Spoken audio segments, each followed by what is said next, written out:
বাইরে পড়ছে প্রচুর প্রচুর প্রচুর বৃষ্টি। আর দেখো এখন বাইরে কেউ নেই, পুরো অন্ধকার চারিদিকটা। তোমার কে থাকবে বলো এই বৃষ্টির মধ্যে? আমি একটু ভিডিও করছি বলেই বাইরে এলাম, আর ভালো লাগে বৃষ্টি দেখতে, সেই জন্য এলাম। আর নালিগুলোর অবস্থা দেখো, প্রচুর ওভারফ্লো হয়ে গেছে নালিগুলো একদম। আর আমার উঠোনের অবস্থা দেখো, পুরো জল জমে গেছে। নালিগুলো ওভারফ্লো হওয়াতে জলগুলো তো আর বেরাতে পারছে না, সেই জন্য উঠোনে জল জমে গেছে। আর আমি আর আমার ছেলে দেখো এই যে বৃষ্টি জলের মজা নিচ্ছি, আমরা দুজনে মিলে উঠোনে চলে এসেছি খালি পায়ে।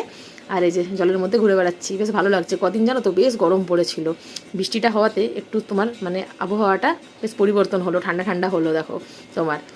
আর বাইরে তোমার মেঘও ডাকছে তোমার ভালোই তোমার। আর এই যে দেখো কত জল জমে গেছে আমার উঠোনে, প্রচুর জল জমে গেছে তোমার। জানি না জলগুলো কখন বেরাবে, বৃষ্টিটা কমলে হয়তো বেরাবে, এখন তো প্রচুর বৃষ্টি পড়ছে। আর আমার ছেলে দেখো এই যে তোমার নৌকো বানিয়েছে দেখো কাগজ দিয়ে। আমিও যখন ছোটো ছিলাম ওর মতো আমিও এমনি নৌকো বানাতাম।